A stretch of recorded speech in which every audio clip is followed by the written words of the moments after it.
ഞാൻ നിങ്ങളുമായി പങ്കുവെക്കുന്നത് ഒരു മലയാളം പുസ്തകമാണ്.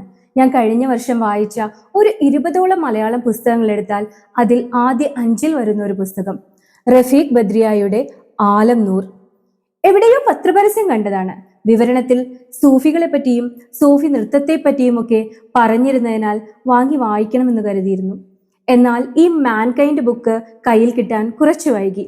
ഒരിക്കൽ തൃശ്ശൂരിൽ നിന്ന് ബാംഗ്ലൂരേക്കുള്ള യാത്ര പതിവിലും വ്യത്യസ്തമായി വരാൻ തിരഞ്ഞെടുത്ത വഴി നിലമ്പൂർ നാടുകാണിച്ചുരം വഴി ഗുണ്ടൽപേട്ട് ബന്ദിപ്പൂർ വഴിയായിരുന്നു.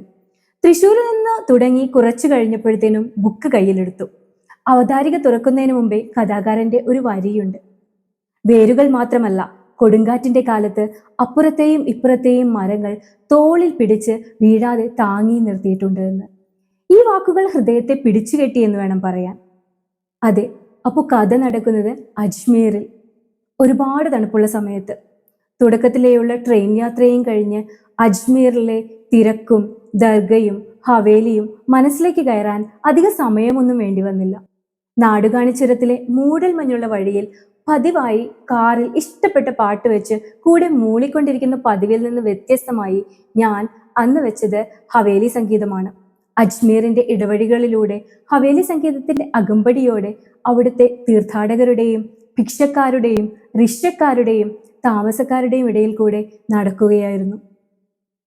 പ്രവാസിയായ നായകനും ഒരുപാട് നിഗൂഢതകൾ ഒളിപ്പിക്കുന്ന രത്നം പോലൊരു നായികയും അവളുടെ കഥകളും കവിതകളും ചോദ്യങ്ങളും വാക്കുകളും ചരിത്രവും മിത്തും ആത്മീയവും വിശ്വാസങ്ങളും ജാതിയും വംശവും പിന്നെ പ്രണയവും എല്ലാം ഈ ഒരു കുഞ്ഞു പുസ്തകത്തിനോട് വലിയൊരു ഇഷ്ടം തോന്നിപ്പിച്ചു. ചില വരികൾ വായിക്കുമ്പോൾ മാത്രം കിട്ടുന്ന ഒരു ലഹരി മനസ്സിലങ്ങനെ കൂടിക്കേറും. പ്രണയത്തിലായ മനുഷ്യനോളം കാത്തിരിപ്പിന്റെ വേരുമുളച്ച മറ്റാരുമില്ല. കഥാനായകനും നായികയും ചായ കുടിക്കാൻ കയറിയപ്പോൾ എനിക്കും തണുപ്പത്തൊരു സുലൈമാനി കുടിക്കാൻ മോഹം. ഗൂഡല്ലൂരിലെ ഒരു ഹോട്ടലിൽ നിന്ന് ഒരു സുലൈമാനി വാങ്ങി പുറത്തിറങ്ങി മഞ്ഞു മൂടിയ സിൽവർ ഓക്ക് മരങ്ങൾ തണൽ വിരിക്കുന്ന തേയിലത്തോട്ടത്തെ നോക്കി പതിയെ കുടിച്ചു. വീണ്ടും കാറിൽ കയറി ആലംനൂറിനെ പറ്റി വായിച്ചു. എവിടെയൊക്കെയോ ചരിത്രവും യുദ്ധവും സങ്കല്പവും കൂടി സംയോജിച്ചു പോകുന്നു. ഒരുപാടൊന്നും പറഞ്ഞു ഞാൻ നീട്ടുന്നില്ല. ഒരൊറ്റ വാക്യം മാത്രം മതിയാവും നിങ്ങൾക്ക് ഈ പുസ്തകത്തെ ആലംനൂറിനെ ഹൃദയത്തോട് ചേർക്കാൻ. പ്രണയം അത് ഒരിക്കൽ വിരിഞ്ഞാൽ വാടാത്ത പൂവാണ്.